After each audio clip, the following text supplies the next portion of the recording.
সামির এই সামির রচনা লিখছস আচ্ছা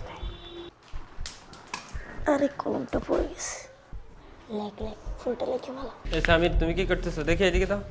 কি এটা এটা দেখি কাজ দাও এটা তো নকল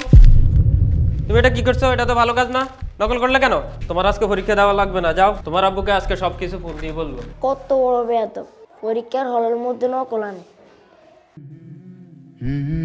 এটা তুমি কি করছো সামির তুমি তো আমার মান সম্মান সব নষ্ট করে দিছো তুমি নকল করার অভ্যাসটা কই পাইছো যে সময়টা নকল করতে নষ্ট করছো ওই সময়টা তুমি যদি পড়তা তাহলে তো পড়াটা মুখস্থ হয়ে যেত বাবা নকলটা আমি নি নাই তুমি নাও নাই তাহলে কে নিছে বাবা অয়ন নিছে আঙ্কেল